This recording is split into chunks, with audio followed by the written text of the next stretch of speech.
we're doing today because we have something super, super, super positive to talk about. And I think that's what we need to do around here when it's obvious. When it's obvious, we need to do a better job of embracing great things because the misery index was really, really high last year.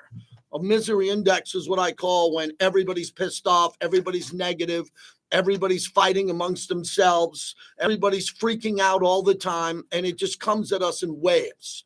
It's like a tsunami. So you can't do the show the way you want to do it.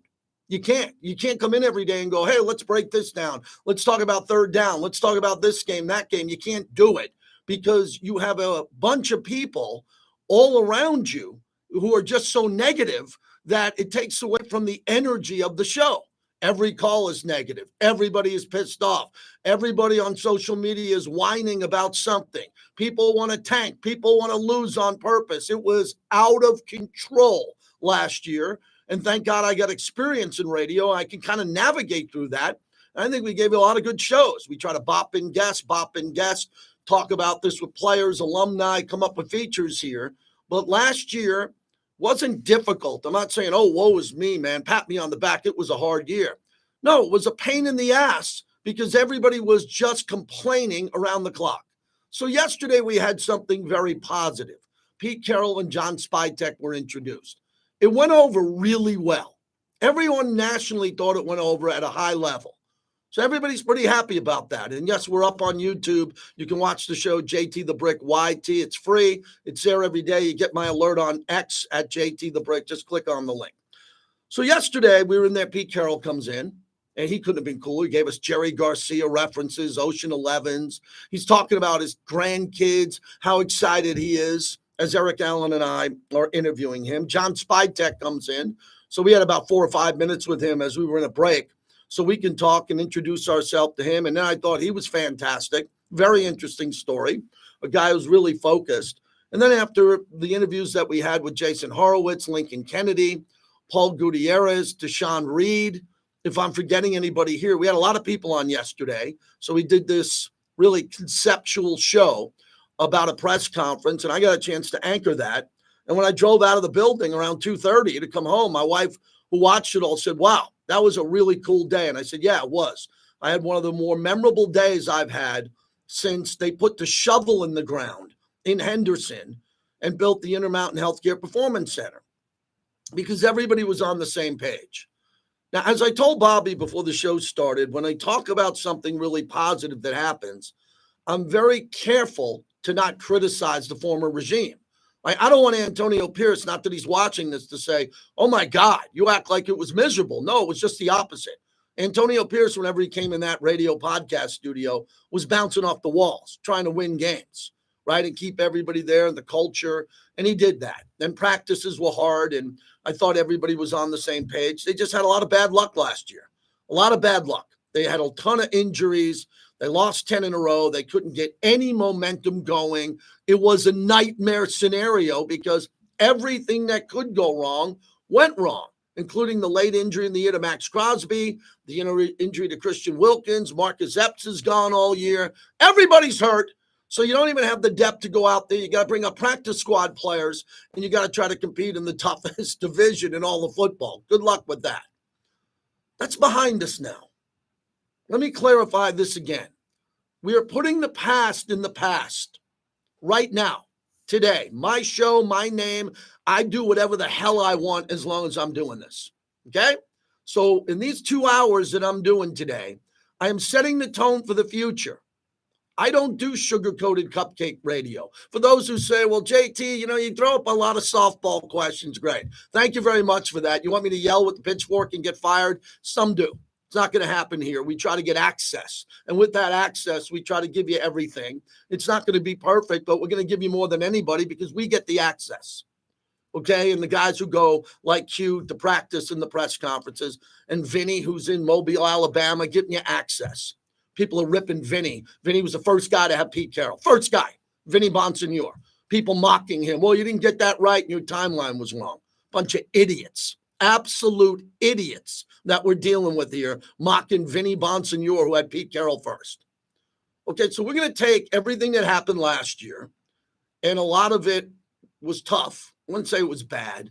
And we're going to put it in the past. And I mean that. We're going to put it in the past. Now, I'll have references to Tom Telesco and Antonio Pierce, and it'll always be the high road. It'll always be the high road, and we'll thank them for giving it a shot, just like Mike Mayock, just like Rich Bisaccia, and all that. And I hope to consider Josh McDaniels, who I texted, congratulations. He got a big job as an OC for New England, just like my former next-door neighbor, Johnny Morton, got the big job in Detroit, replacing Ben Johnson, former Raider tight end and Raider coach for a long time. These are friends. These are people that I've met, had beers with, and they're good people. And I don't care who likes them or not. I don't. They're good people, and they'll always be really important to me. I'm going to Morris Bradshaw's celebration of life up in Oakland this Sunday. I'm devastated that we lost him. He's my friend. Okay, you make friends in football. You make a lot of friends in the building, and you keep those friendships because people treat you right. But today is about putting the past behind us and embracing Pete Carroll. I don't know anybody in Raider Nation who couldn't get on board with this one. Okay? You got to be a pretty miserable person if you can't get behind that 73-year-old with a resume as long as your arm, who's been successful everywhere, who's trying to help you as a fan get this thing back on track.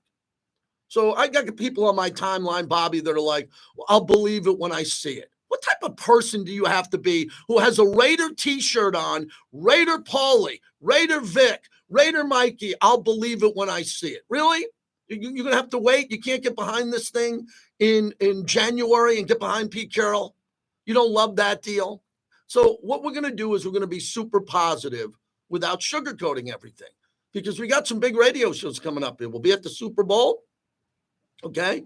We'll be at the Super Bowl, which will be mostly Hall of Famers and talking to people and a lot of Raider coverage. And then the next big thing is going to be free agency and the draft.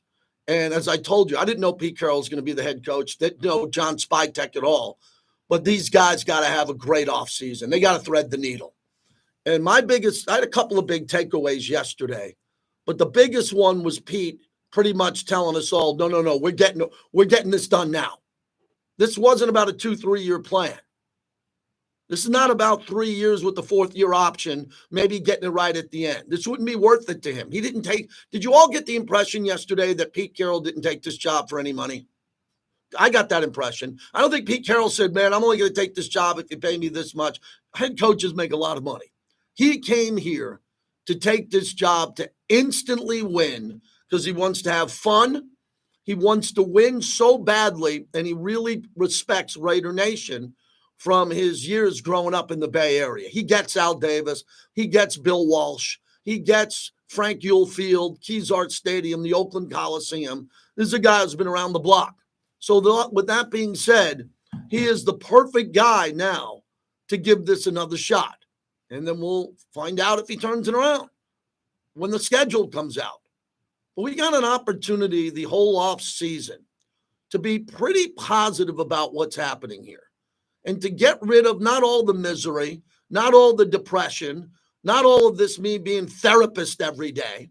We can kind of get behind what Mark Davis just did, which was really fascinating.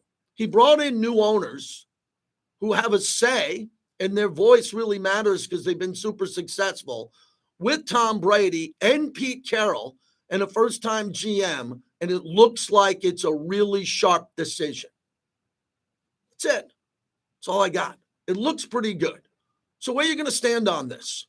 Do you just want to rip this deal down, or do you want to build this thing up? And I think that's part of my job here, is to give Raider fans hope that things are going to get better, because I believe it and I see it. And if you don't have any hope, then check out. I'm not saying you can't be a fan. That's none of my business. However you want to be a fan, you be a fan. That's none of my business. But it is my business if you're coming on my show and you're just tearing this thing down. And I don't see many people doing it other than people who are anonymous. This is a great opportunity to say, last couple of years have been tough. Man, it's been a tough road. But I feel great about it now, and I think we're on the right path. If you think we're on the right path, let us know. 702-365-9200. If you want to sit it out, just sit it the hell out. We'll give you all the programming you need. Watch the show, listen, go some, I want you to be here. We want you here. We're here to growing the show. We have advertisers and partners, so we don't want to send anybody away. But we're kind of streamlining this show, Bobby and I were talking about. We're streamlining it to really get behind this station and behind this coach and GM, because we like the other guys who had the job too. This just feels different. And that's the focus of my monologue, brought to you by PT's 5 to 7, midnight to 2, the best happy hour in town. Why does this feel different today? I need some help with this one. I was there. I sat in front of him. It felt different to me. And again, not a knock on Antonio Pierce, who made everybody feel upbeat, and he was an upbeat guy every day. This felt really different because Pete Carroll had a calmness and a coolness around him when everybody looked at the resume and figured out what he wants to do. And then he dove into football, and he dove into the competition level that I think a lot of people are fascinated by. I was fascinated, and I used that word. I told him about his year off and what he was able to do watching JV football, watching his grandkids play sports. His son's got a big job in college, and he stayed close to the Seahawks as an advisor, close to the league. But, man, he seems refreshed. Wow, it'd be nice to get a year off. Wouldn't it? Raise your hand and beep your horn if you'd like a year off. Come back to a new job or the same job and just have a year off. And it didn't hurt you financially, and just say, oh, can I come back a year from now? I'm going to just travel. I'm going to go all over the country. I'm going to learn, and then I'll come back. Well, he did that. Seems pretty refreshed to me. Man, the guy seems pretty fired up to make great things happen. So I like that part of it. And then as he's going to collaborate with John Spytek, what was my big takeaway also, I had a few, is that Pete's not concerned about John Spytek having too much power. Or Pete, John being concerned that Pete's going to overwhelm him with power. Or both of them thinking, no, Tom Brady, the buck stops with him before it goes up to Mark Davis, where it really stops. Everybody's cool. Everybody's likable. Everybody gets along. Everybody wants this to work. I mean, did you hear what Spytek was saying about the greatness of the Raiders and wanting to come to the greatest organizations in the history of sports? I thought that was pretty sincere. I really like what I heard. And for Pete Carroll, I love the fact that it's going to look different. I was just talking to Q Myers, who's in the building today, and Q goes to a lot of practices. I go to some, but the practices are going to be really different, I think. And not that the other coaches didn't know how to run a practice. I mean, the last regime had Tom Coughlin, Marvin Lewis, Joe Philbin, Rob Ryan, multiple Super Bowl champion, Antonio Pierce. They knew how to run a practice. Warm-up drill. Hey, we're going to stretch. We're going to get into some positional drills and do that. They all knew what they were doing. This is completely different.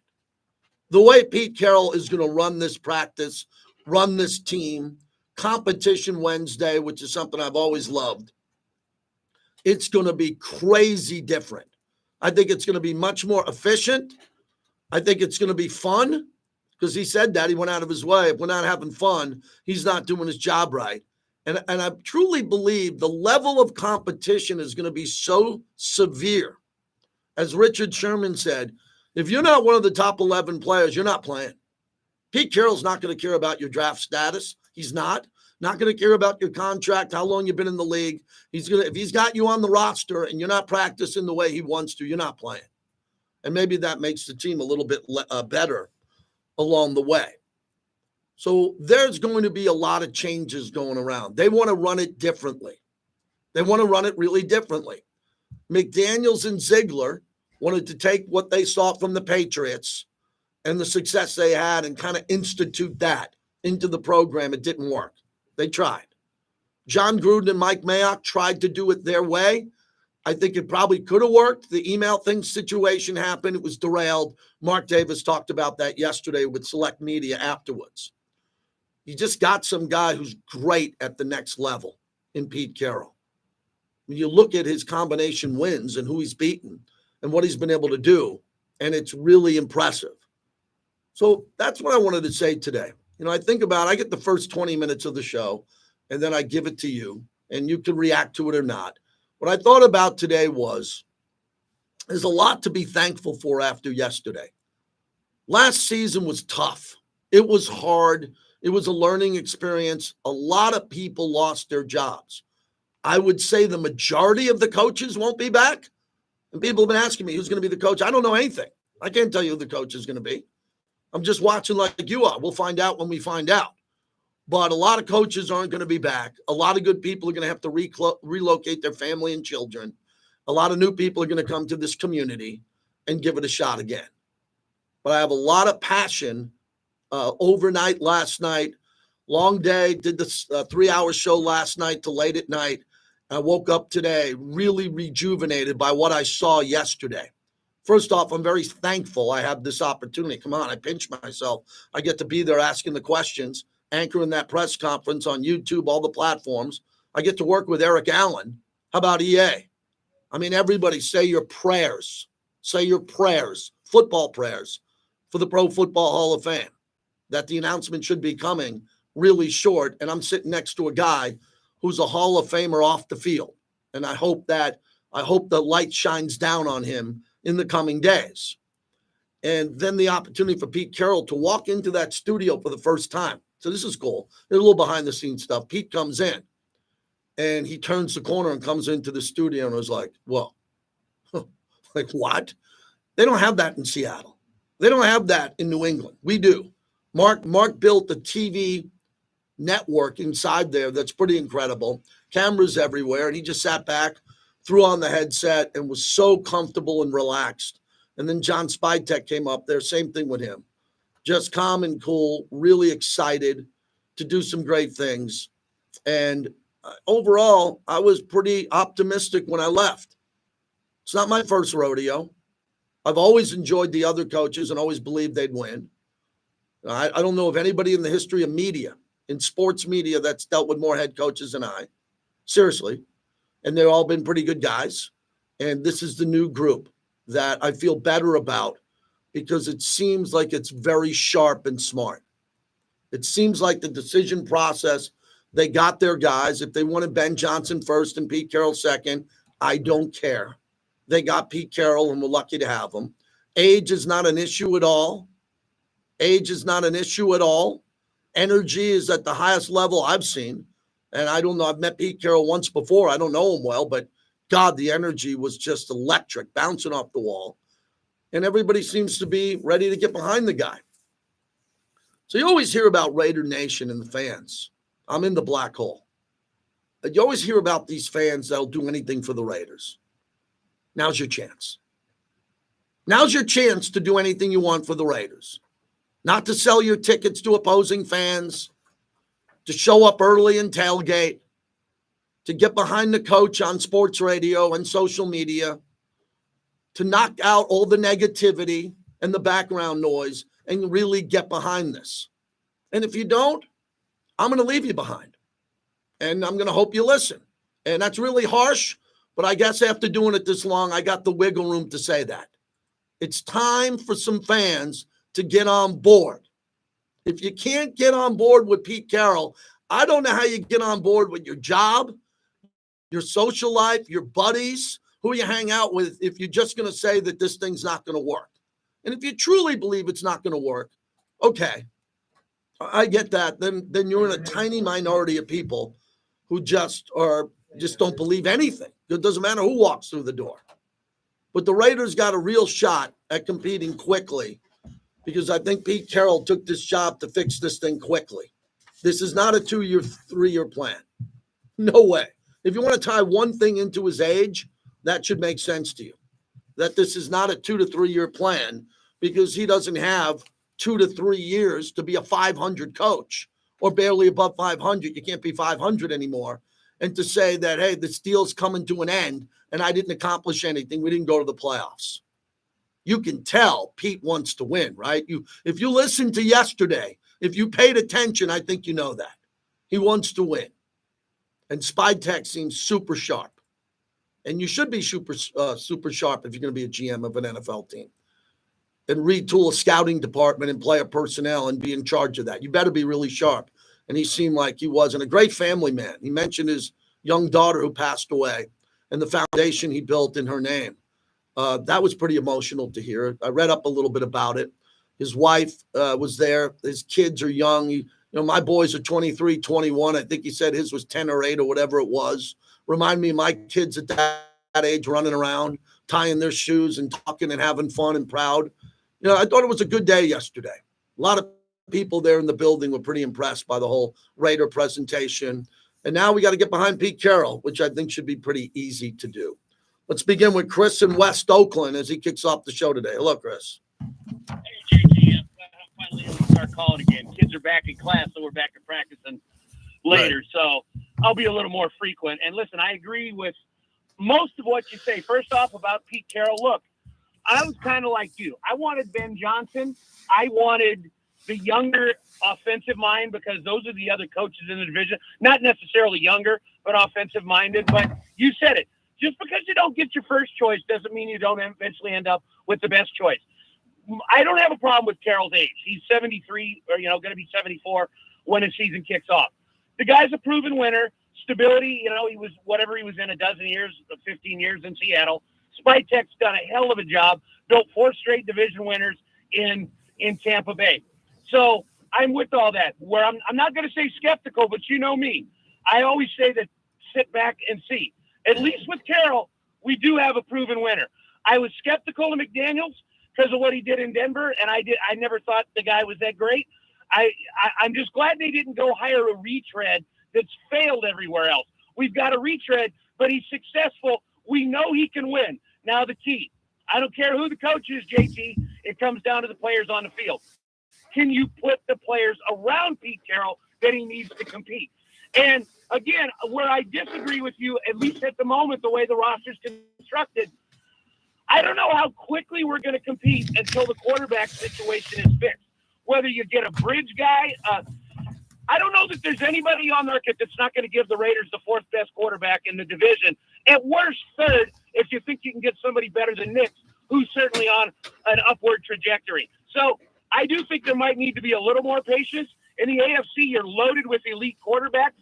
Until we go get one, I don't know that the way he won a Super Bowl in Seattle, if that's sustainable in 2025. Also, Russell Wilson was a young stud when he won the Super Bowl. Much better than he is right now. So, again, I'm okay with the hire. I don't have a problem with the age. I don't have a problem if they didn't get Ben Johnson. We've hopefully got some stability with the general manager. It seems like he's got a pretty good eye for talent. So let's go out and get that young quarterback, roll the dice, because, hey, Carroll's already shown he'll play a rookie quarterback. He did that with Russell Wilson. I don't have a problem starting a rookie quarterback next year, JT, because you look at the franchise that have turned around in a heartbeat. Go back to Burrow with Cincinnati. You look at the Texans. You look at the Commanders. The quickest way to turn around a franchise isn't the coach. It's finding that young quarterback. And it's a crapshoot. I know there's no guarantees, but I sure hope this team's willing to roll the dice. I like Jackson Dart better than either Ward or Sanders. I like a guy that studied against the highest caliber of competition, not padded his stats against a bunch of bad teams in a weaker conference. But whoever the Raiders decide is the guy, if they go that route, I hope they're willing to roll the dice. Because I've told you before, I don't want to hear about, 6 is too high to draft Dart. Yeah, that's the kind of feeling that lost you out on Michael Penix last year. If you find the guy or you identify who you think it is, don't wait around. I don't care if you get him at 6 or in 28. Kansas City moved up from 28 to 10 to get Mahomes, and they were coming off a 12-win season. It's called foresight. Good GMs and good teams have it. It's time the Raiders. Yeah, but Chris, to interrupt quick, you can break the huddle. You can break the huddle with a veteran who can look over that defense quickly, get him in the right protection, right look, hand it off, hit Bowers, go to a new number 1 wide receiver and be up to speed to win 9 or 10 games instead of parking a rookie and developing a rookie behind Aiden O'Connell. That could be a much longer road than Chris in West Oakland likes. I'm all for Jackson Dart too, man. I like that play here, man. But remember, a veteran, this is a veteran coach. If that veteran quarterback locks in with this veteran coach, protects the football, runs it, and they play defense and kick it well, they could be in the hunt. Well, honestly, JT, I think people are delusional if you think this is a 10-win team with an older veteran quarterback. And again, Carroll won his most with a rookie and a second-year quarterback and third-year quarterback. He played a young guy. I just think that you talk about a veteran. When are the Raiders going to stop being a junkyard for broken-down veteran quarterbacks that are on their second, third, and fourth team in 4 or 5 years? I don't know that Kirk Cousins. I'll roll my dice with a rookie because Kirk Cousins is done. Atlanta's biggest mistake was they should have started Penix a month earlier. I'm just throwing that out there. I'd rather go the young guy with a bigger upside than let's try to compete. Because in the AFC West, you give me Kirk Cousins, you give me Aaron Rodgers, I still think you got the fourth best quarterback in the division. But I hope I'm wrong. You know I'm always rooting for the Raiders, brother. Like I said, you talk about it's too long for me. You're damn right. I'm tired of hearing about other rebuilds. I'm tired of hearing we're 3 years away from being 3 years away. It's been 24 years since we were in the AFC Championship game in the Super Bowl. It's been too damn long, and I'm tired of freaking waiting. Thanks, my friend. I'll talk to you later. I agree with you. I'd love nothing more than a rookie quarterback who can play. I'd love nothing more than a rookie quarterback by the 6th pick or moving up to 3 or 4 who can play. Probably won't play the first 6 to 8 games as a rookie. I don't know. Could happen. But the veteran quarterback, after what Pete Carroll said yesterday, talking about the system that he'll try to build, right? Take care of the quarterback. He didn't say take care of the rookie quarterback. He said take care of the quarterback, run the football, play defense. Y'all heard that at the press conference. He didn't say we're going to protect the rookie who's never played in the NFL. I don't know what they're going to do with quarterback. I'm intrigued by it. It's going to be great radio. We're going to have in-depth team coverage of the draft, free agency, and all of that. But I'm just thrilled that Pete Carroll wants to win right now, and there was no, hey, here's our plan for the next 3 or 4 years. He's coming in here to outwork everybody and compete against that division because he knows that division really well, and he had a lot of respect yesterday for everything he said about the Raiders. That was cool. We're going to get into some of the things he said also. That's the monologue brought to you by Tito's Handmade Vodka. Got a couple of Tito's in the Breakthrough Suite with my buddy Lou and the crew. Wow, what a time we had at the Eagles concert in the Breakthrough Suite, thanks to my buddies from Tito's. What a great night that was. Tito's, proud partner of the show. It's the morning tailgate. The Raiders Hello to the 254 that's in here. Nice job, man. We couldn't stream yesterday. We were all streaming live on the Raiders channel, so I couldn't fire up the machine yesterday. Harry Ruiz at 1240. Arch Manning next year, man. I love Arch Manning. I wish we had Arch Manning now.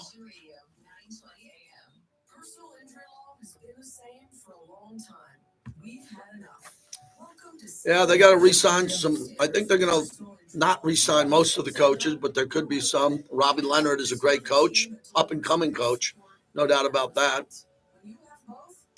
Did anybody get butt hurt that I said defend Pete Carroll? Big D, I haven't looked back. And anybody butt hurt that I said, man, you're a bad guy if you can't defend Pete Carroll? Anybody get offended by that?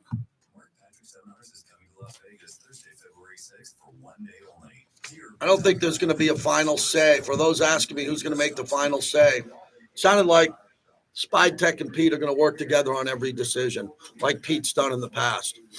You know.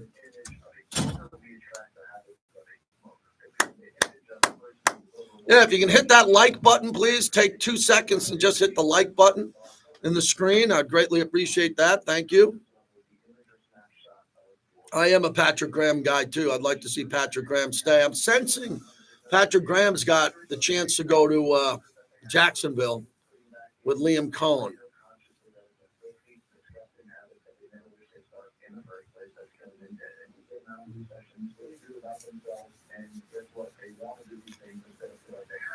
You know, Pete's not the offensive play caller, but I think Pete's going to have a lot to say in regards to the style that the Raiders play on offense. A little bit more up-tempo, a little bit faster, and running the ball. Got to get a running back. That's the other big thing that I saw yesterday. The Raiders, I was wrong on Zamir White. I just was. I thought Zamir White had the chance to be a hell of a player. He had his chance. He didn't get it done. I don't know what the future is of Zamir White, but I went all in that he could have been a difference maker, and he was not. You need a better running back than Alexander Madison. The other guys did a nice job this year. Sincere McCormick, when he got in, you need bigger time back. So getting a young back in the second or third round, I don't think you can wait till after the third round to get an elite running back. You could. You can get one in the 5 or 6. Scatterboo's a very good player at the college level. I don't know how he's going to transcend in the NFL, but under Pete Carroll, you need a hell of a running back.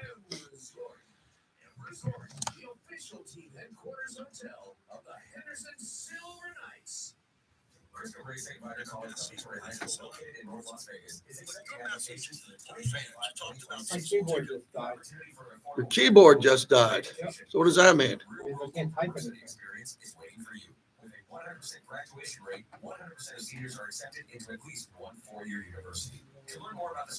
Technical problems. Won't be the last time, Bobby. Yep.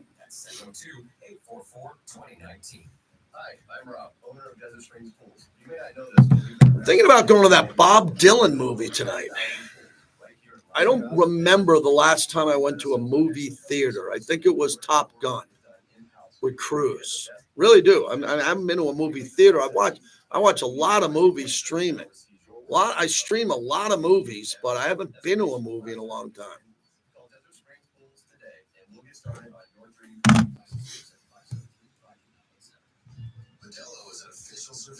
Modelo. I'm drinking coffee. No Modelo today.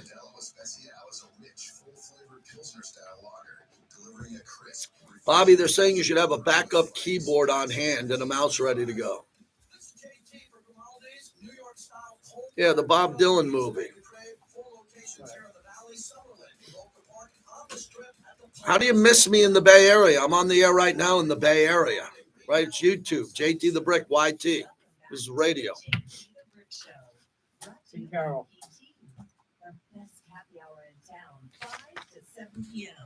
And midnight to 2 a.m. The lessons that are really clear is that we have a philosophy and a way to do things, with things we believe in. And the sooner we can get to everybody understanding it and being on board with it, the sooner we'll move ahead and move forward. I'm not talking about just the football team. I'm talking about the people that are in the organization. I'm talking about the people that support us. Everybody that has an inkling that they want to see what we're all about, we're teaching. And we're reaching out to them. I think it takes everybody to make us as good as we can possibly be. And so it's that process that we'll go through that we've done before. That it's an exciting, challenging, kind of once of a lifetime opportunity again. And so we're going to take it on with a great energy about it. Wow, that is such an important soundbite. Do not delete that. Save that, because things tend to get deleted around here. I don't know why, but that's important. He's basically saying, everybody, we need your buy-in. The head coach, who's got a Hall of Fame resume, what the job he did at USC was incredible. One of the greatest rebuilds in the history of college sports for dominance, for absolute dominance. And then how he turned the Seahawks franchise around, which was never a super relevant franchise. They had some good years. Coach Flores coached there. He's a Hall of Famer. They had some decent years, but they were never the Seahawks that we know today, which is one of the better brands in all of the NFL because of Pete Carroll and his Midas touch and what he was able to do there. JT, back with you. We're brought to you by Modelo, the fighting spirit of Modelo. The number one beer in America is Modelo, proud partner of the show. So everybody, the buy-in thing to me is really simple. So I just want to get that behind us, the first half hour of the show. Let's get some buy-in going here. Let's get some buy-in and everybody doing the buy-in stuff. Okay, am I going to get ripped for telling people to buy into the Raiders? Like I give a crap? I'm emceeing the Raider cruise for 8 days in Mexico. They hired me to MC it because I'm going to bring people together and drink cold beer and get excited about being on the seas with the Raider Nation. So if you don't think I want to bring people together and be positive, watch me on the Raider cruise. So I'm ready. I want to have a good off season. And there's not much of an off season around here. Telling Bobby, I need to get out of here a bit. Quiet time now. Let's go. Shh. Quiet off season. But we got to get a quarterback. So for people who are wondering where I am with the quarterback, I love Aaron Rodgers, but I loved him 2 years ago. I love Baker Mayfield more than anybody, and I love Baker 2 years ago. If we got those guys 2 years ago, Aaron Rodgers and Baker Mayfield, I could pretty much guarantee you that Pete Carroll would not be here as the head coach. Because we didn't get those guys, Baker Mayfield, Aaron Rodgers, maybe Kirk Cousins, some of the other veterans there, is the reason we've had a lot of turnover, because we don't have a dominant elite quarterback. We got a good one, Nate O'Connell. So there's still some veterans out there that could be game changers. My mind is playing tricks on me because I believe in the Carroll system. You can bring in a veteran quarterback because Spytek brought in 40-plus-year-old Tom Brady and won a Super Bowl. And the way Pete described it yesterday is we just need good quarterback play. Good play. And with good play, there'll be a vastly improved team. You cut down on the turnovers, you run the ball better, you do a lot of things better. And that's a veteran. Rookies can't do that. I mean, come on. Rookie quarterbacks can't come in year one, most of them, and understand an NFL system and be great at it. Jaden Daniels is different. Caleb Williams struggled heavily. Drake May played pretty well. Drake May's a good player. Bo Nix played well. Is there a player in this draft in between Bo Nix and Drake May? Yeah, it's probably Cam Ward or Shedeur Sanders. Those are the top two guys. They're probably in that level of Michael Penix, Bo Nix, in that area. And then as Chris is with West Oakland said with Jackson Dart, I like him a lot. Really good player. And I believe if you want him, you take him at 6. You don't have to trade down. He won't be there. As soon as you trade down, he's gone. Someone's going to jump in front of you and go get him. So whoever you want, just take him at number 6 if it's a quarterback. And stop whining about, I want to take him in the second round. You don't get quarterbacks in the second round you want. Quarterbacks drop to you in the second round, and then you convince yourself to go take them. Jorge in San Jose, you're up next on the mobile app. What's happening? Hey, JT, thanks for taking my call. Yep. I haven't called in a while, but, just always listening to your content, man. Listening yesterday to the press conference, you made a good point about protecting the quarterback and what Pete Carroll, said. And if everyone listens back to it, he said that Bill Walsh was the one that told him that, Mm-hmm. and I think it's really important to consider that.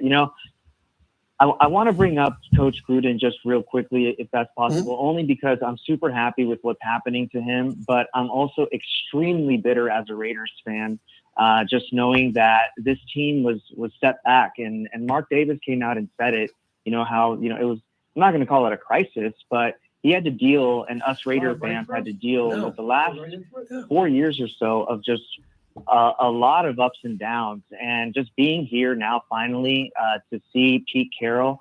And I'm going to be honest, I think it's a continuity of what Antonio Pierce brought. There isn't anything that is wrong with what Coach Pierce brought.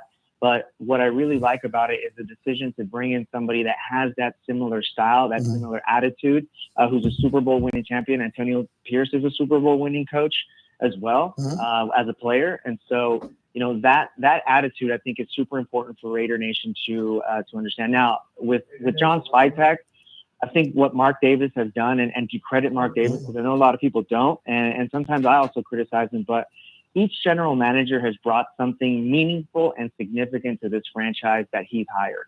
And what Tom Telesco proved was that he's able to do what's asked of him and get the next man available, the best man. What John Spytek, I think, needs to do is, I think his job is going to have to be quarterback, JT. I think he's going to have to find something. I don't know if it's going to be in the draft. I really don't know. But I see someone like Justin Fields, and I think I'd push back a little bit with you even with Baker Mayfield. I mean, Kirk Cousins is a lot older than him, and I think the ceiling with Baker Mayfield is still there. I know that's kind of been just. Yeah, we're not getting Baker Mayfield. We're not getting Baker Mayfield. No, I know he's we're under not, contract. I'm just saying, he's going to be that type of quarterback that we need. Where if we can build someone around him, and if Pete Carroll sees if we can't get a rookie this year, then he's going to try to rally around whatever quarterback we have and put him in the best position. Okay. So I just hope it really works out, and I'm going to be looking forward to the off season and see how it goes, and have fun with the Raider Pirates out in Mexico. Thank you. Appreciate it. A couple of things on this. Let's do some Captain Obvious stuff.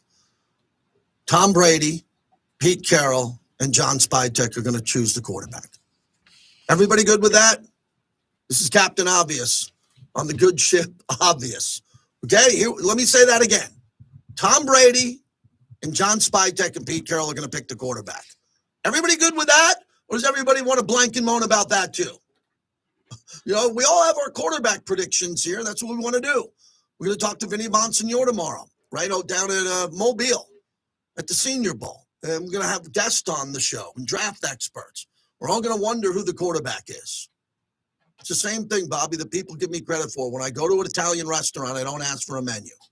Never once in my life have I gone into an Italian restaurant and asked for a menu. They don't give me one.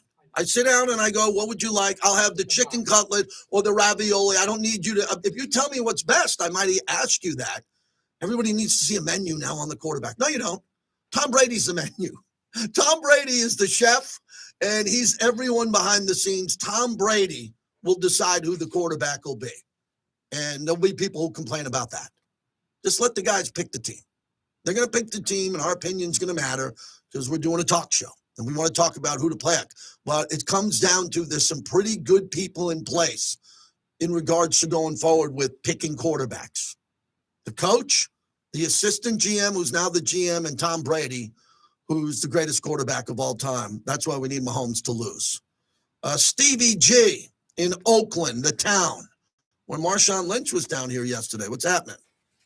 What is happening? And things are looking bright, and the synergy looks like it's in place and coalescing. Again, here's the thing that's interesting to me. I wasn't sure what the role of Tom Brady was going to be. I thought it was going to be like Elway was with Denver, but it's not that. He was just there to make sure that the GM's in place, that the coach is in place, that, in other words, accountability, because people are doing their role. Mm-hmm. He knows he's not a GM. Tom is not going to act like a GM. He knows he's not a head coach. He's not going to act like a head coach.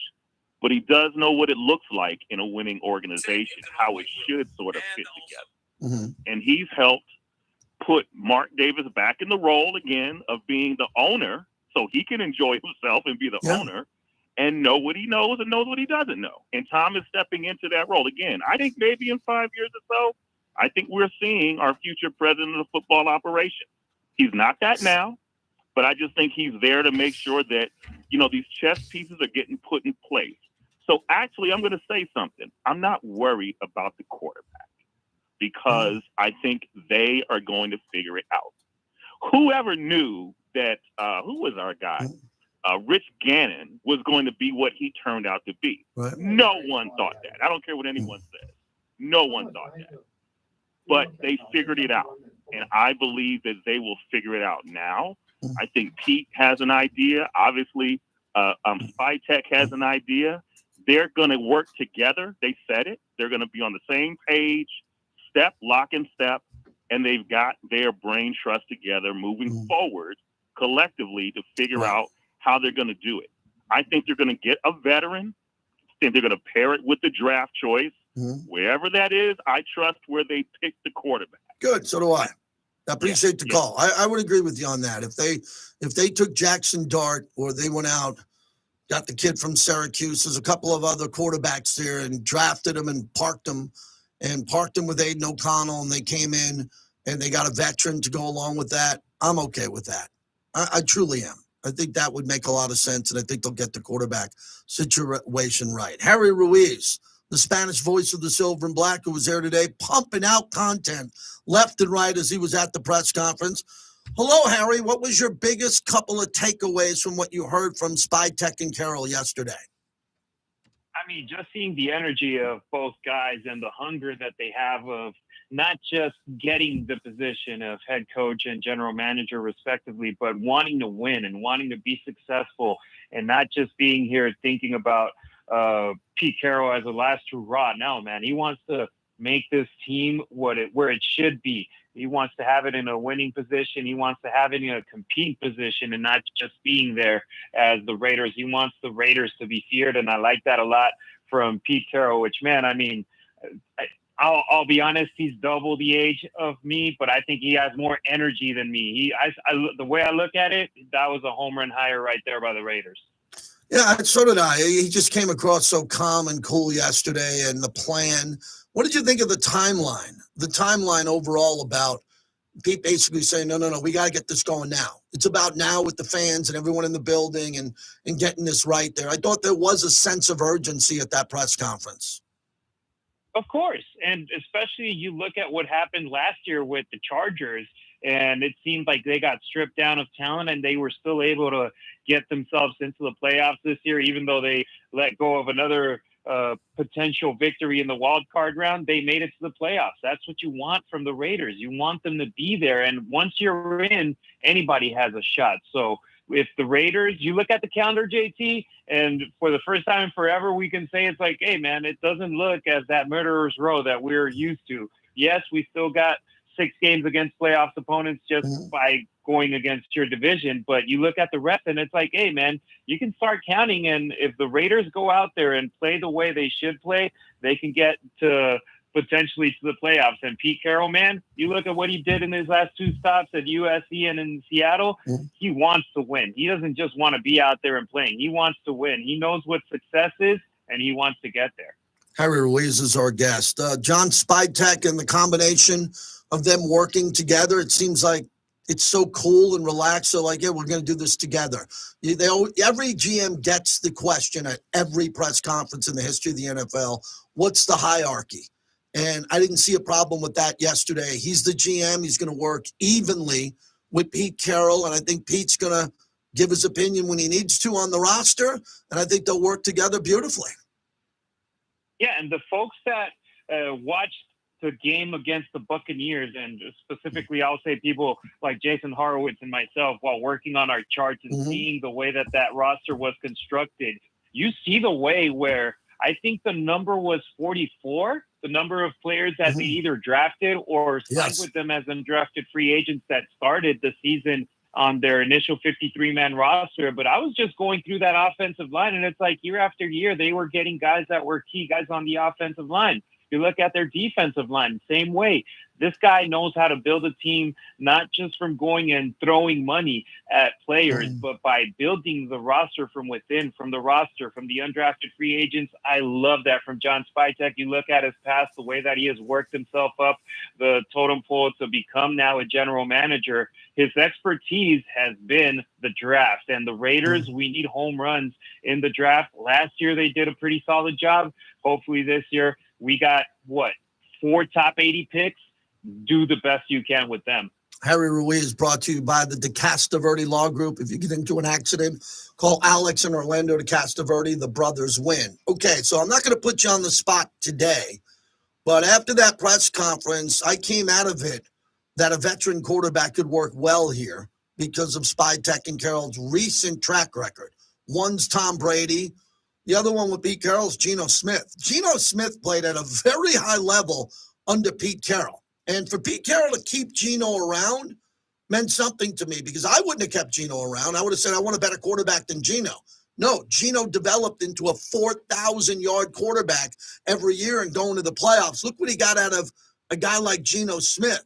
So when you start to frame the rest of the offseason, rookie or veteran quarterback, are you looking for some type of combination of both with Aiden O'Connell included in? Yeah, I think that's 100% a possibility. I mean, I know that this time last year when Antonio Pierce was being reintroduced or ratified as the head coach of the team, he had that quote where he said, I don't want a Band-Aid quarterback. Well, a bridge quarterback might not be a bad scenario for the Raiders this year, where I would think that would be a great situation, putting a veteran in there in that room and then adding a rookie potentially. I'm not saying with the number 6 pick, but if you bring in somebody in there that's talented in a pool where it's not as deep as last year's when it comes to rookie quarterbacks, that could be something that works. And heck, you look over at Pete Carroll and the guy that over the last 50 years, JT, he was out of football for 2 years. This is a guy that's bringing all the wealth of knowledge and the excitement into that locker room. And then Spytek, he's getting a lot of praise around the league from folks that know him that are excited for him getting his first chance as GM. I think the Raiders, they can bring in a guy that some folks can consider a bridge quarterback, like you mentioned some names like Baker Mayfield, like Geno Smith in the last 2 stops for these 2 gentlemen. And look at them. They're still right there going strong. So it can be somebody thinks it's a bridge quarterback. I'm just saying a veteran would work wonders for this team, and have somebody ready right there underneath his wing to take over whenever it's the possibility to do so. All right, Harry. So you saw Max there. Did anything else you pick up there? I don't know if you were part of the scrum with Mark Davis or talked to Max, Marshawn Lynch, screaming Raiders. You were right there in the crowd asking questions. What do you think of the overall presentation, and especially at the end? Because we jumped right on the air after that. How'd that thing wrap up? Man, it was great. You could feel the excitement in the room. And Pete Carroll, man, I mean, I know that a lot of people are going to say I'm a homer because, yes, I grew up in Southern California, and now I broadcast USC football. But, man, what he was able to do with that program, that first year wasn't going as great as a lot of people thought it was. Or, heck, when he got hired, there was a lot of people that were going against Pete Carroll. It started bad. He had more detractors, and then he turned it around. The next year he was winning national championships and restored USC to where it's supposed to be. I'm hyped about it. I met one of the folks that actually teaches the class with Pete Carroll in USC nowadays, and he was talking about how that revitalized Pete Carroll being in there with the young folks, the young college students in Southern California. And look at him now. He's out there, and in that press conference, I would have never guessed that he's going to turn 74 years old this year with the way that he managed himself. So I'm hyped, JT. Hopefully the Raider Nation is too. Wait till Pete Carroll finds out you're the voice of USC football and the Raiders. God, I'm going to have to ask you to come to the end of a dinner reservation. He's going to go crazy when he hears Harry Ruiz does both. Double dips in the right way. Hey, thanks for jumping in for me on Tuesday. You'll be hosting this show here. Everybody's looking forward to that. I'll be there next week, JT. Raider Nation, stand up. Let's go. Thank you. Harry Ruiz joining us. He'll be in for me Tuesday as I'm traveling to New Orleans on Tuesday. No need to be there Monday for me. Been there, done that. Tuesday, travel. Wednesday, Thursday, Friday, we're on the air. Booking guests. Going to do Radio Row. Going to do some cool events out there. And I'm excited. Excited to head out to New Orleans to have a good time and do that. So that's where we're at. Also for Raider Nation, anybody here, I'd like you to try to buy tickets to the Commitment to Excellence Awards dinner gala, which I'll be emceeing coming up here pretty soon. And that'll be in honor of Max Crosby. So it's the Commitment to Excellence dinner. It's February 22nd. We're almost in February, 5 o'clock, the Terrence Banquet Hall and Gardens in Henderson, Nevada. Tickets are only $175 a pop to hang out there and watch Max Crosby be honored. And all the information is on my Twitter, X at JT the Brick. So we can take a look at that if you can. We'll line up phone calls for next hour if you want to get through. Chris Myers from the NFL on Fox, as always on Tuesday. We got at least one more week with him during the bye week. Looks like Matt Eberflus will be the defensive coordinator. He's a good coach. He wasn't a great head coach with Chicago, but he can coach for the Dallas Cowboys. Man, the Dallas Cowboys are getting a lot of heat. Pete Carroll killed the press conference yesterday, did great. Jerry Jones all day in the press conference yesterday was just taking shots at himself. I'm a big Jerry fan. I think Jerry had a great relationship with Mr. Al Davis and now Mark Davis, but Jerry getting a lot of heat for hiring Brian Schottenheimer. We're going to stay here in the live chat and the YouTube channel over the top of the hour where you can come make some new Raider internet friends or fans of the NFL, JT the Brick YT. And we'll come back for another hour brought to you by Resorts World. Wow, Resorts World and all of their new activations and their concerts, their theater, everything's going down at Resorts World. All right. Well, as long as you fit it in, it's good. Yeah.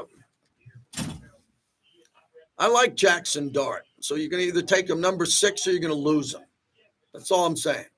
You either take Jackson Dart at 6 and don't bitch and moan, get your quarterback and move on. Then get your running back in round 2.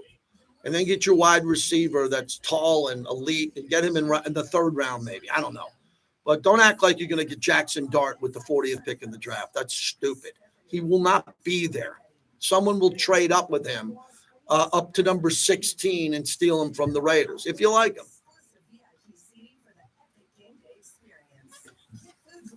It's tough to figure out who you're going to get at quarterback unless you have the number 1 pick or the number 2 pick. James thinks Brady's going to choose his clone, Aiden O'Connell. Okay. It's good news for Aiden. I'm sure Aiden would appreciate that.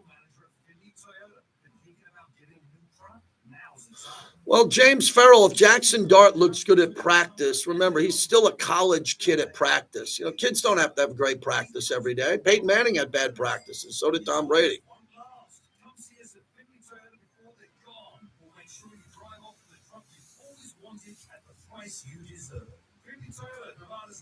We're still light on the likes. If you can smash the like button, I'd appreciate that. We're still a little bit light there. Good to see my son in here. My son said, please subscribe to our Instagram page where he's putting up some content there. If you got that link a little while ago, he's up there doing that. My son put out all those reels on Twitter this morning. How lucky am I that my son did that for me? So if you go to JT the Brick on Twitter, you'll see all of that. And then we have right here the follow on Instagram. If you can get involved with that, I'd appreciate that and do that. That would be nice. What's happening on X? Any breaking news today, or is it quiet?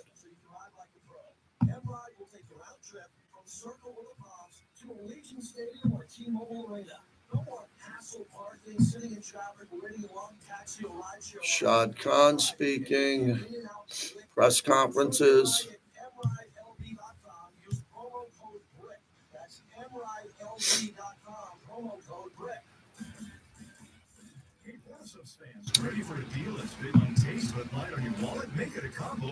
All right, I'm up to date with everybody here. Good to see everybody. Let's do this. Got another hour coming up. Going to play some sound from the press conference next hour.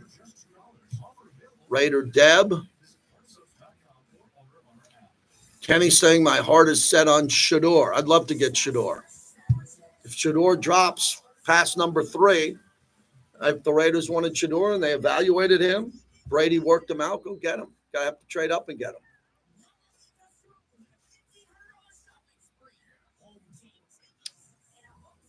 Shador wouldn't have been taken in round 2 next year, Shannon. No, he wouldn't have. Bo Nix was not as good as Shador. Shador could be the number 1 pick. Bo Nix wouldn't have been the number 1 pick this year.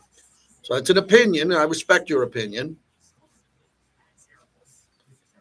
Draft the best player available. Well, a lot of people bitch about that. They don't want the best player available. They want a quarterback.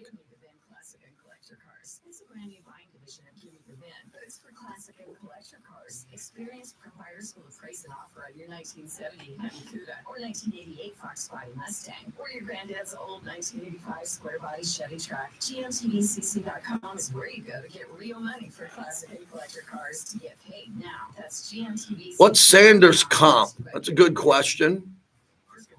I mean, I think there's a little bit of Caleb Williams in Shador running outside the pocket, all that. I would say Caleb Williams is better than Shador, but I think he's in that comp comparison, a guy who can kind of roll out, make big throws on the run.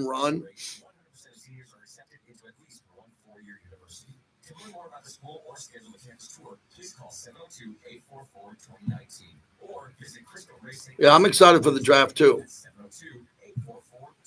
Yeah, is Shador's comp Geno? I've never been a big Geno Smith fan, but I've learned to respect Geno a lot. I think Geno has earned my respect.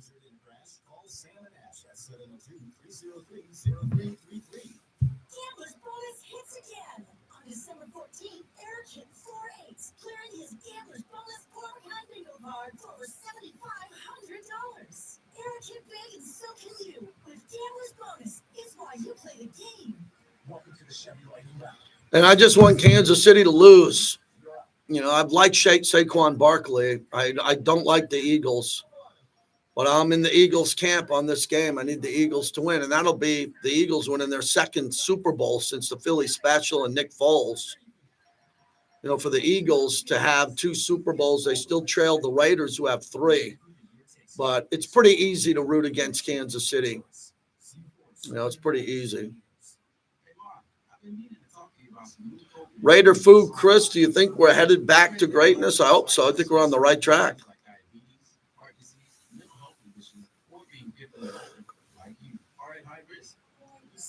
Man, Josh Allen's getting rolled on social media, man. They are coming at Josh Allen hard.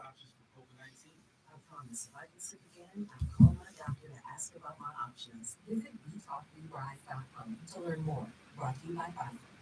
Hey everyone, it's Joey from Sky Diamonds in Town Square. We definitely live in a different world from 20 years ago. I believe in the old school ways, honor and trust. True value for my money. Give me the facts. De'Aaron Fox possibly traded from Sacramento. What the hell's going on with the Sacramento Kings as they can't keep any of their players?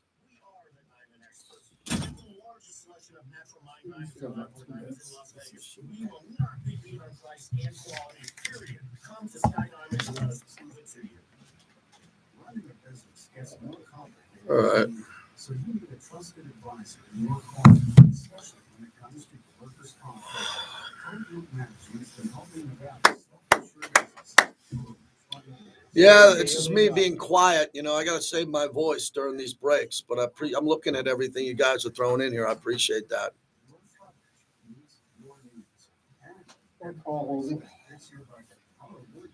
I like David Shaw a lot. As you mentioned, David Shaw, I'm a real big fan of David Shaw. God bless you too, the great. Appreciate it.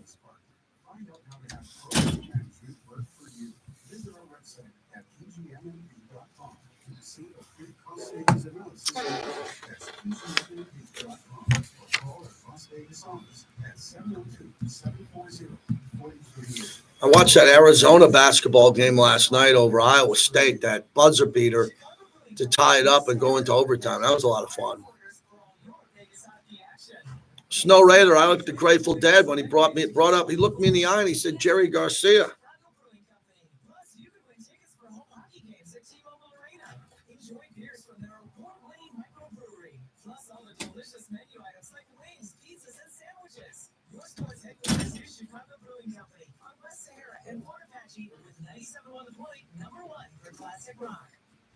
Tequila Rosario was developed in the relentless pursuit of perfection with a deep passion for agave. Cliff Kingsbury will not interview for the Saints. Its beautiful packaging, and after just one sip, you'll experience how smooth it is. It's the variety of tequila, the single highest quality.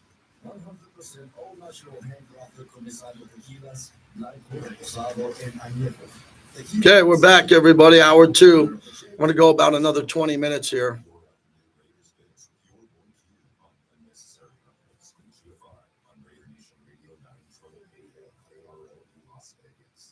Welcome back to the JT the Brick Show, brought to you by the DeCasta Verde Law Group. If you get injured in an accident, call 702-222-9999.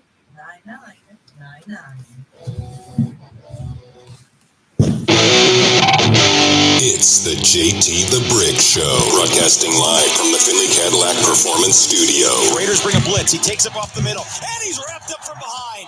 Max Crosby. Your silver and black home to sound off for over 25 years. Over to the 35, racing to the 20, 10, touchdown Raiders. And now, here's JT. Hour number two of the show. If you're having lunch, if you're listening at 4 o'clock East Coast time, Evening Drive. This is the flagship of the Raiders, Raider Nation Radio. We're live on the Raiders mobile app. I'm on my YouTube channel, JT the Brick YT, and we're all over the world. You can hear us everywhere. People say, JT, how many radio shows you have now? I got a couple. And you can find anything I do. It's all up there. It's all on social media. And that's a new way of listening to radio. Watch it on demand, listen on demand. You can watch it live, listen live, and we like to be up to speed, giving you the content that you need. I want to talk more NFL. We're going to mix in more NFL next week. We're going to do a lot of Chiefs versus Eagles next week from New Orleans. I'm pulling hard for the Eagles. It pains me to say that. I almost died at an Eagles. I tell the story in the old vet. I was in the upper deck. I was a little bit out of control, a little bit young, too young, a couple of beverages in me, could have got, I had my neck right there on the upper deck. It could have ended ugly. I lived another day. I have despised the Eagles my whole life. Rooted against them with all my buddies I grew up with. We hated the Eagles. We grew up Giant fans. I've been with the Raiders now 27 years. My loyalty is the Raider Nation. They're my employer, my heart and soul. I was a Stabler fan when I was 9 years old. I'm in the black hole. But, my roots were hating the Eagles. there have been play-by-play voices of other teams that grew up with other teams. They become the play-by-play voice of a new team. The team they work for, they're a fan of that team because of the play-by-play voice. But growing up, in New York, Long Island, we despised the Eagles, and the Eagles were the number one team I rooted against. Not the Cowboys and not the Commanders. It was the Eagles. So that's part of my DNA. Part of my heartbeat is root against the Eagles. Not anymore. I need them to beat Kansas City. Because working and living in the AFC West, it's very important that Kansas City goes down. Because if they win, as I repeated all year, even in Costa Mesa training camp last year, if the Chiefs win this one more game, they're the greatest team of all time. There will be no argument. There will be no argument with the Bill Walsh Niners, the Jimmy Johnson Cowboys, the Vince Lombardi Packers, and the Chuck Noll Steelers. It'll be the first ever three-peat in the modern era. They're already a dynasty. They'll be adding to it. They're the greatest team, not the 72 Dolphins.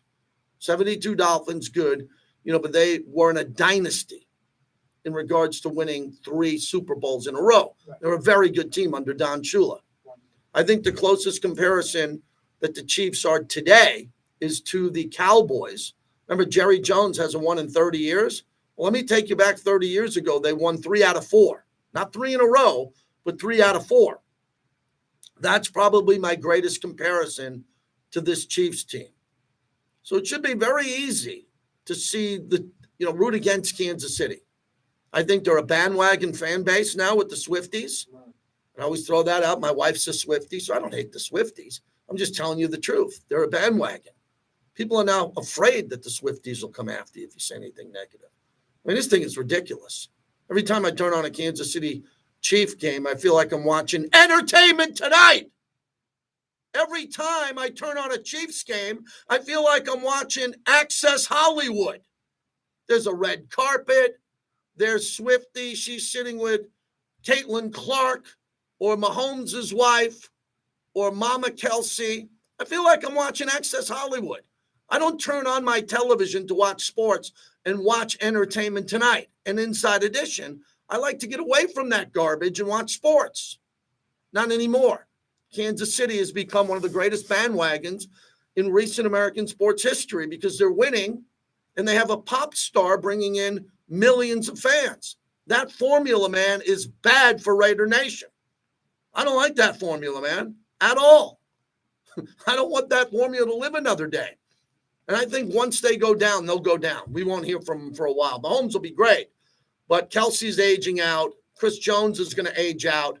They got good players there and a good coach, but we got Pete Carroll now. We can compete with them. So I want to dive into this all the rest of the week, how to bet it. We'll have all of our gambling insiders on, and we'll do a good job from New Orleans as Bobby and I are putting our grid together, and we'll see what happens there. If you want to get through, 702-365-9200, one of the sharp gamblers, Mikey in Staten, Italy. Mikey, thanks for calling from Manhattan. It means a lot to me. What's happening today? A couple of things with gambling on this Super Bowl. Well, it's going to be the largest bet Super Bowl, and we're going to say it every year, for the more new novice bettors that are betting legally in the United States are betting this year. So the handle is going to be through the roof. With that, you just nailed it. So these novice bettors are just going to keep pounding the Swifties. Kansas City, on paper, has no right being 2.5-point favorites, which I think it's going to close at the game.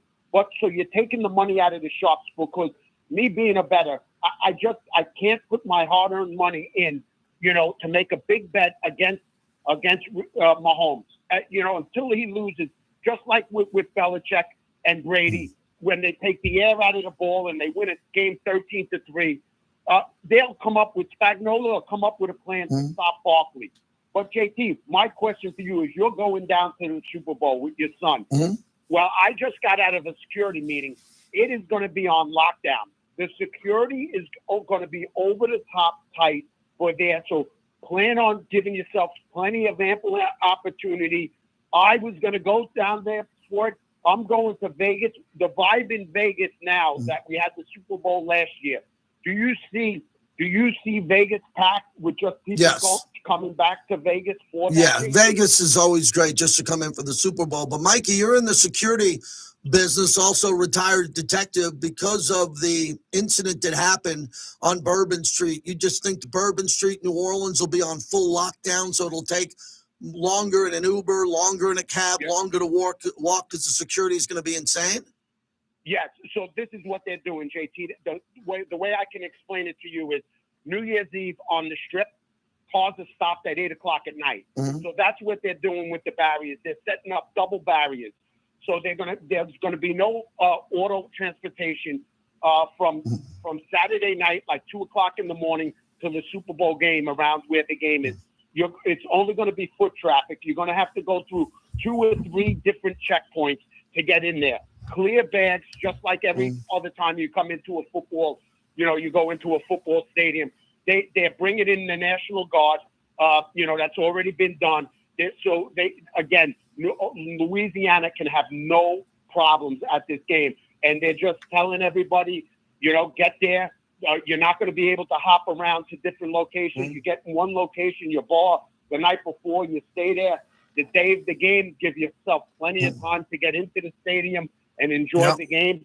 Leaving the game, same thing. So it's for better or for worse, it's going to be, unfortunately, our times that we're in, we have to go through. Yeah, but it's going to be, you're going to feel safe with your son there. That's Thank you. Thank you, Mikey. Yeah, I'm not staying for the game. I haven't for the last couple of years. I'm in 15 Super Bowls, I think, inside the Super Bowls, or 10 or 12, whatever the number is. So I'll be flying back to Vegas that morning, and I'm on that night here on the radio. But look, I recommend if you can go to the game, go to the game. But the security, New Orleans cannot afford another incident, nor can anybody on a Super Bowl Sunday. But the security is probably going to be super tight. The tickets are going to be expensive. Kansas City does not spend a lot of money buying tickets. They don't. My buddy Johnny Mack calls them the Kansas City cheaps. They don't run up the price. They don't. Kansas City fans are not going to go in there and pay $5,000 to go to this game. Philly fans will. The Philly fans, the business Philly fans who work in Philadelphia and have big money, will buy the ticket and drive the price up, I believe. It'll be a tough ticket. They only get tougher. And I think, it's a Super Bowl. It's going to be amazing. But a lot of people are going to want to watch it. Will there be Super Bowl fatigue? There was fatigue with the Patriots winning all those ones. But it seems like the ratings are always going up every year. I mean, who the hell doesn't watch the Super Bowl? And I don't like the matchup at all, but I'm going to watch the game. Who doesn't want to watch the Super Bowl? But the matchup is not the ideal matchup for me. I thought Detroit-Buffalo would have been one of the greatest can't-miss events in the history of America. 2 teams that have never won, competing against each other with enormous fan bases, who would have made it their priority to get to New Orleans. I think the Philly fans will have the advantage inside the building. I think Philly will buy tickets at a more alarming pace than Kansas City. Opens up a line, 702-365-9200. AJ out in Milwaukee on the mobile app. Hello, AJ. Hey, JT, first and foremost, I want to say great job yesterday. You, EA, Lincoln Kennedy. It was refreshing as a Raider fan to be able to be excited throughout the entirety of a 3-hour live video. I think you guys crushed it. Thank it was you. Incredible the entire way through, so thank you for that. What I want to say is everyone's talking about our quarterback. Who's going to be our quarterback? That's the biggest thing. Obviously, it's a big thing, but none of that's going to make sense or matter if we don't have a running game. That's the biggest thing. I thought Zamir White was going to work out. With all due respect, it just didn't work out. Amir Abdullah, Alexander Madison. I don't think we have the guy in the building right now to get a running game. I agree. I think the draft has a lot of studs that we can get in the second round, a physical running back, an Omarion Hampton, a Caleb Johnson, Cam Scadaboo. Doesn't matter who it is. We need a guy that's going to go in and pound the rock. We got some guys on the offensive line that can really do that, but we don't have the running back in the building, with all due respect, that I think that we need. And I think that's the biggest thing right now for our team is the running back. We were the worst team in the NFL last year in the running game, and it was hard to watch. There was a game where we just were in the shotgun the entire time. We weren't able to run the ball, and it was sad. We need to have a running game going, especially with Pete Carroll's offense. We need to pound the rock. And if we don't do that, it doesn't matter who our quarterback is. But on that front, we do need a bridge quarterback. No matter where we go in the draft, obviously we're going to go for a quarterback. I would like it to be in the first round, but we're going to get a quarterback in the draft. We need a bridge. I'm from Wisconsin. I love Russell Wilson. Will he be here with us? With Pete Carroll again, I don't know. I think it would be a good fit just to get that going for us. But we need a bridge. We need a good quarterback in the draft. But most importantly, we need a running back. Thank you, JT. Yeah, thank you for the call. Thank you very much. Russell Wilson makes a bit of sense because he's going to be cheap. But last year he was free. Right? Last year you could have got him for $1 million, and the Raiders would have won multiple more games with Russell Wilson. Okay, they would have. Now they had double-digit deficits in every game, but Russell Wilson would have probably given them 3 or 4 more wins. They had 4 wins, the Raiders, and they were decimated by injuries. If the Raiders were completely healthy and had Russell Wilson and didn't trade Devontae Adams, yeah, I think that's why I thought the Raiders would be an 8 or 9 win team, because they'd have something better. But getting Russ this year, the only reason why Russell Wilson would be the quarterback is if Pete Carroll wants him. And for those who are trying to dissect, was there bad blood? Did Russell want Pete fired and all that? I'm staying away from that barbed wire fence. Okay, let the people in Seattle report on that. But if Russell Wilson was here, I think the professionalism, the level of being a quarterback and a veteran, along with the coach that he played the majority of his career for, wouldn't be a bad thing. But you'd have to draft another young quarterback to learn under the teaching style of Russell Wilson or Aaron Rodgers or Kirk Cousins. Now, Kirk Cousins' name's been coming up a lot. He had a torn Achilles, right? He came back from that.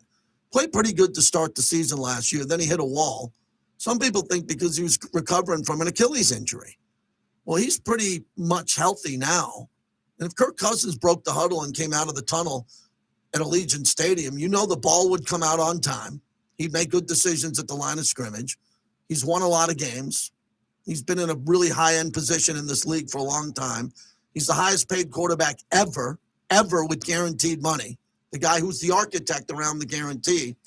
And finally, you don't have to pay him. Like, you don't have to finally, you don't got to give him $50 million a year. Seems like you got to give Kirk Cousins $84 million guaranteed, this, that. You don't have to do that anymore. Raiders got money to spend on a quarterback.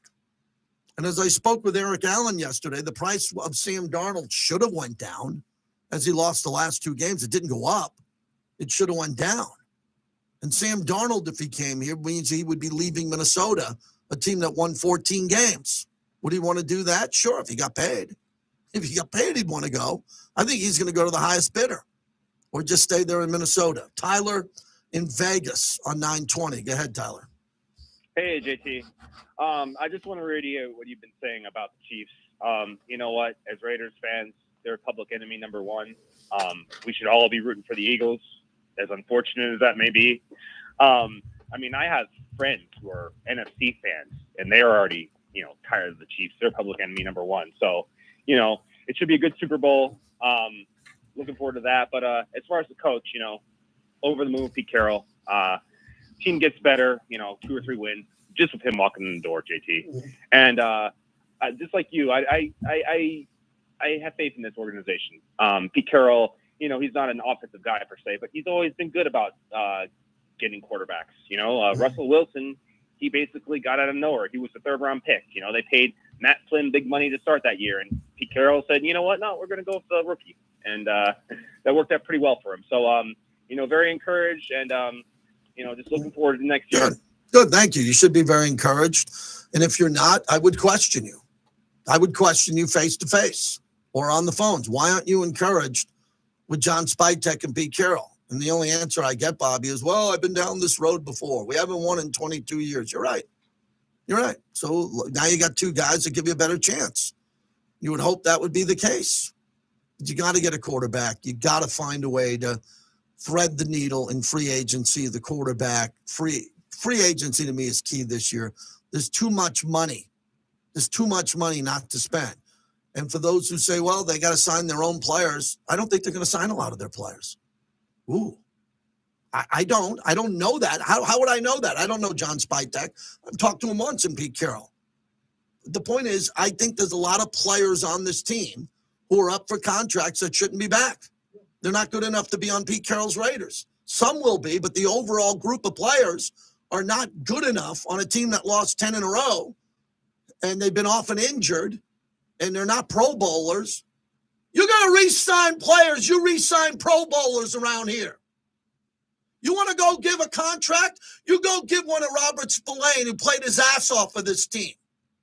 The rest of the guy, like Trayvon Merrick, I think you give him I like him. Okay, I like him. But Pete Carroll coached Earl Thomas and Cam Chancellor. You know, these guys went to the Pro Bowl. They were safeties that were in the Pro Bowl. Richard Sherman went to the Pro Bowl. So I don't know who they're going to re-sign, but I'm all for new players. Because I like the players that were here last year, but some of them are not good enough to be on this team under Pete Carroll. They were good enough with the former coach or other coaches, and that doesn't mean the other coaches weren't good and good talent evaluators. But now John Spytek and Pete Carroll are looking at their film and going, man, you missed 3 out of 4 games down the stretch. When you are in that game, maybe you didn't run. Remember Spytek said he wants to see how you run during a turnover after the ball? Business decisions, wink, wink. There are some players who will not be back on this team. They weren't good enough to be renewed on this team. And that's a good thing because the players were good. It's still once a Raider, always a Raider. Always welcome back, alumni weekend. But there's going to be new players brought in because they got money to spend. So go get the best player available. If he's on the Bengals, doesn't mean we got to re-sign a Raider. If the guy on the Bengals is a free agent or restricted and he's better than the guy on the Raiders, go sign him. That's how it's going to play out. The best players are going to play on Pete Carroll's team, not the best players you like because you got their jersey a couple of years ago. No, don't work that way. New regime, Tom Brady. No, they're going to get the best players, no doubt about it. When we come back, Chris Myers from the NFL on Fox. And I want to get to my best of Pete Carroll sound from yesterday. Really enjoyed sitting down with him with Eric Allen. EA was great yesterday. All of our guests were fantastic. Goodbye to the bricklayers on YouTube. We'll see you tomorrow. JT the Brick YT, thank you. We're brought to you by the M Resort Spa and Casino. What a great place to watch Raider games at the Raiders Tavern and Grill. All right, an hour 21 today of fresh content without a teleprompter. How about that? Yes, Black Hole, Cam Scataboo. Amen. Thank you.